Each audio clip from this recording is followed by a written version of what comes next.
Maligayang Pasko po sa inyong lahat and welcome back to my channel. Kung meron man pong isang maligaya ngayong Paskong ito, siguradong yan ay si Pokwang. Dahil ayon po dito sa balita, Pokwang wins deportation case versus ex-partner Lee O'Brien.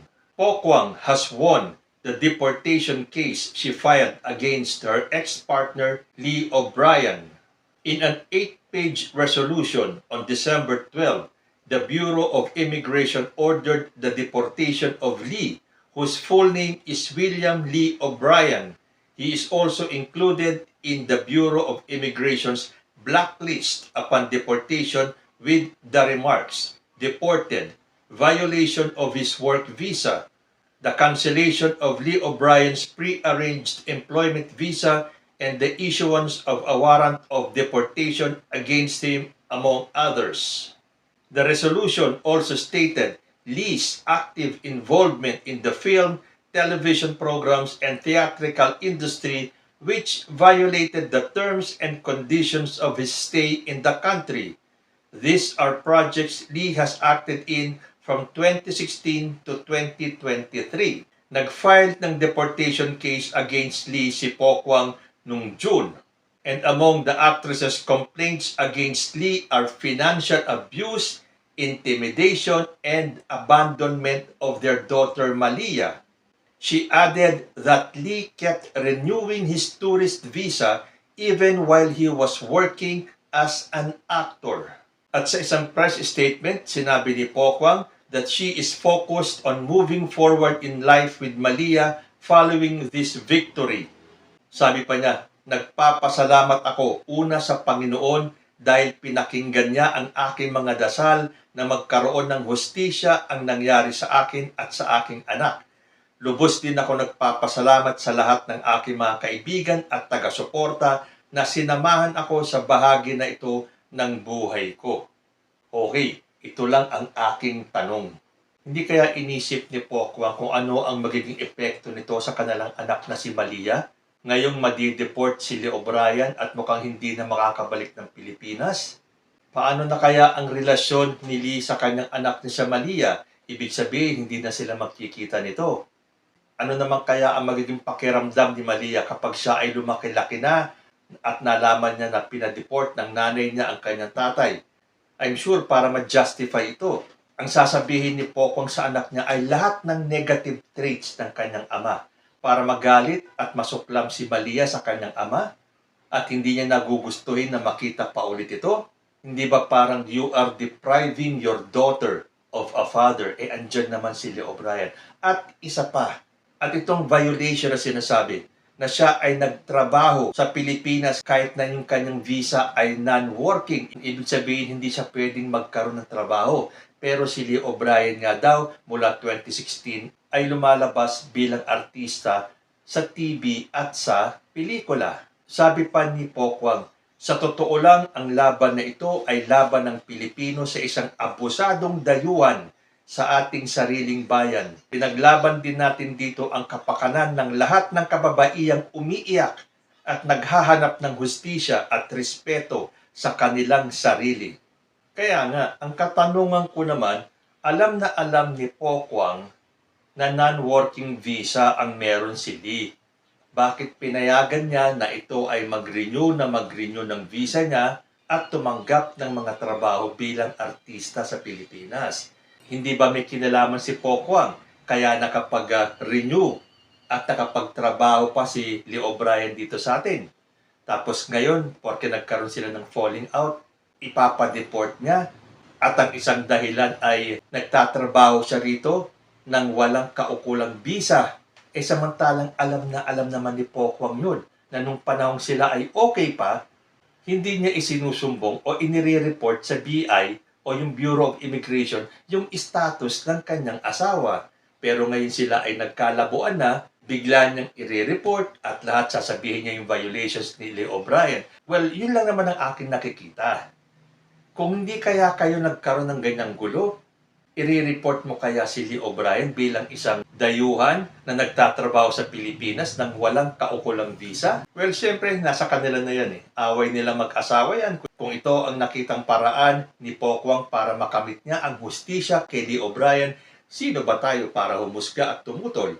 Ang atin lang iniisip ay yung kapakanan ng bata. At yun niyang kanyang pagkakasangkot. Dahil kung tutuusin, meron siyang kinalaman and she has a hand on this. Dahil pinabayaan niyang mag-extend si Lee O'Brien sa bansa at magtrabaho kahit na wala naman siyang kaukulang working visa. Ang sunod naman natin pag-usapan tungkol po dito sa issue ni Harleen Budol, ni Rob Gomez sa ni Bianca Manalo. Alam na po natin ang issue na to. Yung kay Bianca Manalo doon sa pamosong linya na he is not here, he is in Valenzuela. At doon po sa mga hindi nakakaalam, si Bianca Manalo po ay girlfriend ni Senator Win Gatchalian. Although nagpaliwanag na po si Bianca Manalo at sinabi niya na yung conversation nila ay may mga deleted portion.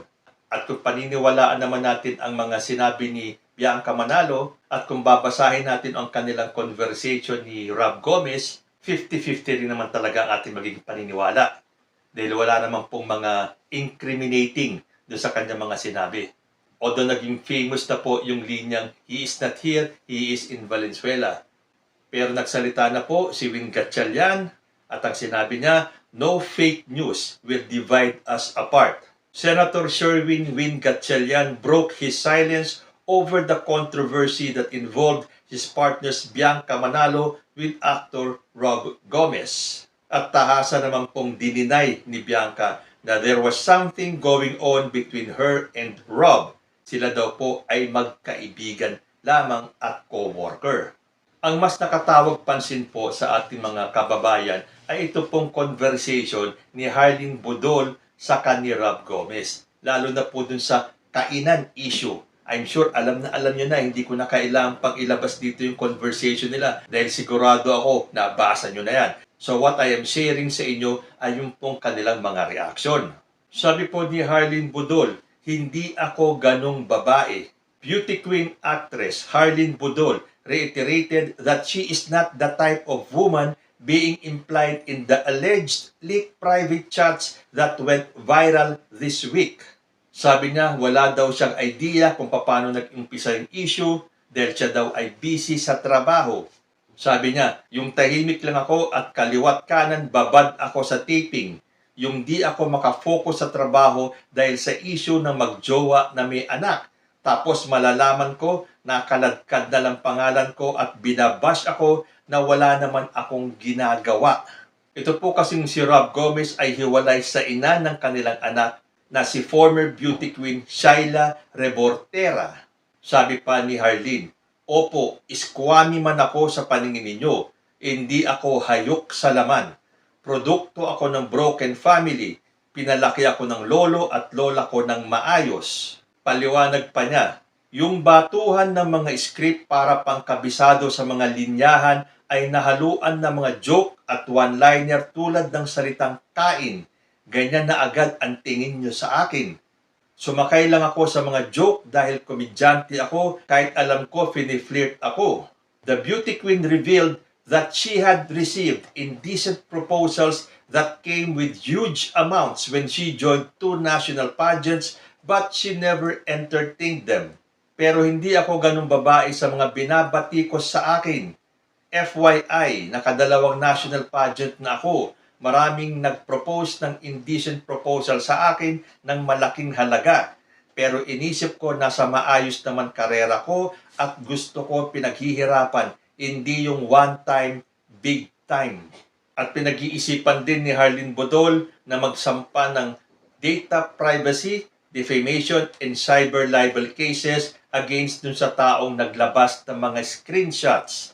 Sabi naman ni Rob Gomez na yung kanyang estranged girlfriend was the one who illegally got hold of his phone and uploaded the screenshots on his social media without his consent.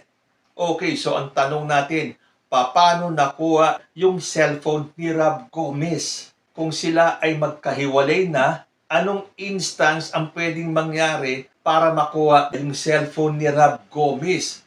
At gaano naman kaya kalaki ang kasalanan ni Rob Gomez para gawin ito na kunin illegally yung cellphone ni Rob Gomez at ilabas itong mga conversation na talaga naman nakakasira kay Harleen Budol. Okay na lang kay Rob Gomez, lalaki yan eh. Pero kay Harleen Budol, siguradong apektado. Kung babasahin nyo lahat ng comment, halos lahat meron yung salitang kain.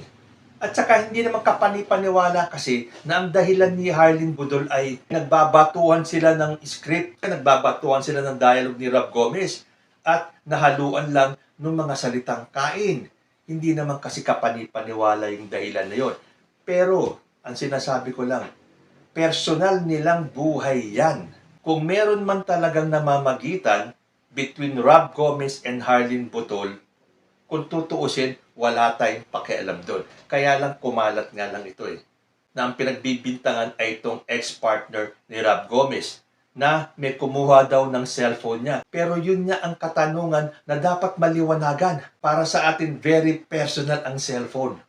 Paano makukuha ng ex-girlfriend ni Rob Gomez yung kanyang cellphone at sa tindi ng galit ni Shaira kay Rob Gomez ay ilalabas ito. Ito po ay talagang nakakasira.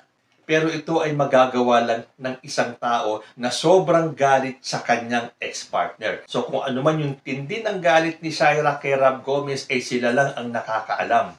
Kung gusto niyang gumanti, nakaganti na siya. So kung gaano mang katindi yung galit ni Shaira dito kay Rob Gomez, sila na lang po ang nakakaalam niyan. Pero kung tutuusin po, bawal po itong ginawa ng kung sino man ang naglabas ng screenshots ng kanilang conversation. Dahil ito po ay against the law na maglalabas ka ng private conversation ng kung sino man nang wala silang pahintulot. So kung malalaman lang talaga nila Harleen Budol kung sino ang nag-upload dito mga conversation na to, pwede po talagang kasuhan yan.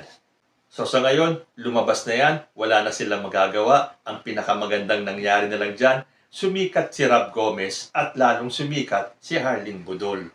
Nasa showbiz po yan dalawang yan at meron pong kasabihan sa show business, good or bad publicity, publicity pa rin po yan. Dahil ito pong kontrobersiyang lumabas na ito ay matatakpan ng mga panibagong lalabas na bagong mga kontrobersiya lalo na sa show business. So babantayan po natin kung ito bang iskandalong ito ay makakabuti sa karir ni Harleen Budol at ni Rob Gomez or ito ang ikababagsak nila. Hanggang dito na lang po muna tayo. Hanggang sa susunod na mga issues. Maraming salamat po.